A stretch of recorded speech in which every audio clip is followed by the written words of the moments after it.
दहेज प्रथा में आपने बड़ी बड़ी चीजें गिफ्ट करने के बारे में सुना होगा, लेकिन क्या आपने सुना है कि एक पूरा शहर ही दहेज में दे दिया जाए?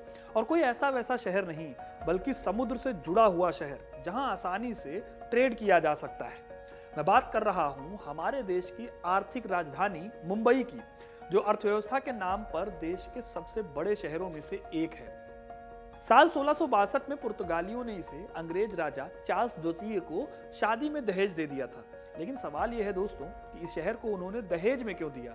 आज यही कहानी मैं आपको सुनाने वाला हूं, तो वीडियो को एंड तक जरूर देखिएगा, क्योंकि अपना इतिहास नहीं जानोगे तो खुद को कैसे पहचानोगे। 16वीं सदी में जब पुर्तगाली भारत आने लगे तो उन्होंने यहाँ अपने कई ठिकाने बनाए। इन्हीं में से एक था मुंबई।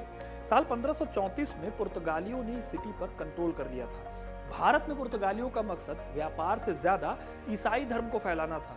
उनका ट्रेड बहुत लिमिटेड हुआ करता था। मुंबई उस टाइम पर खास डेवलप हुआ नहीं था। आज जो मुंबई हम देखते हैं, असल में वो पहले कई आइलैंड्स में बटा हुआ था। इसीलिए पुर्तगालियों को भी ये जगह उनके लिए इंपॉर्टेंट लगती नहीं थी। इसी तरह टाइम बीतता रहा और पुर्तगालियों ने ईसाई धर्म फैलाने के चक्कर में यहाँ की लोकल आबादी को भी खूब परेशान किया। इससे जो ट्रेड यहाँ पर होता था वो भी सही से नहीं हो पा रहा था। वहीं दूसरी तरफ अंग्रेजों का प्राइम फोकस क्रिश्चियनिटी नहीं, एक्सपेंशन था। उन्हें बंबई में अपने ट्रेड का फ्यूचर दिखता था और बंबई को पाने के लिए तमाम तरीके भी वो सोचते रहते थे। फिर उन्हें बंबई को पाने का आइडिया भी मिल गया। दोनों ही देशों ने भारत को लेकर आपस में एक संधि करने की सोची। आगे चलकर ये प्रोसेस और भी तेज हो गया जब पुर्तगाल के एक राजदूत ने इंग्लैंड के राजा चार्ल्स द्वितीय और पुर्तगाल के राजा की बहन कैथरीन के बीच में शादी का प्रपोजल रखा।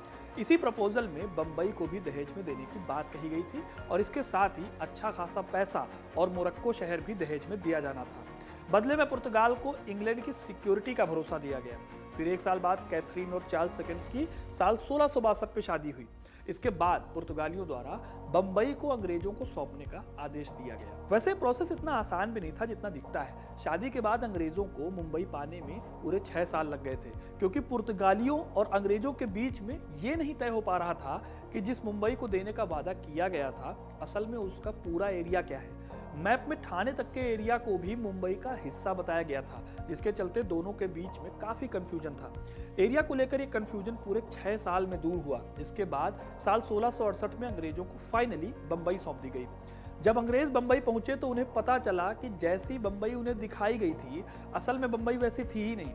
ये पूरी तरह से कई हिस्सों में बटा हुआ आइलैंड्स का ग्रुप था। अंग्रेज अपने फैसले को लेकर पछता रहे थे।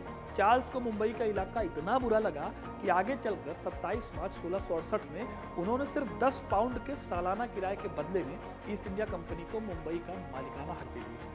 तो इस तरह से मुंबई कंपनी के पास चली गई और फिर धीरे धीरे शहर डेवलप हुआ और वहां पहुंचा जैसा कि आज हम इसे जानते हैं। तो दोस्तों, ये थी कहानी उस दहेज की जिसके चलते मुंबई अंग्रेजों के हाथ में आया और उस तरह से डेवलप हुआ जिस तरह से आज ये दिखता है। आपको कहानी कैसी लगी हमें कमेंट करके जरूर बताइएगा। वीडियो अगर पसंद आया है तो इसे लाइक और शेयर जरूर करें और ऐसे ही तमाम इंटरेस्टिंग कहानियों के लिए हमारे चैनल को सब्सक्राइब जरूर करें।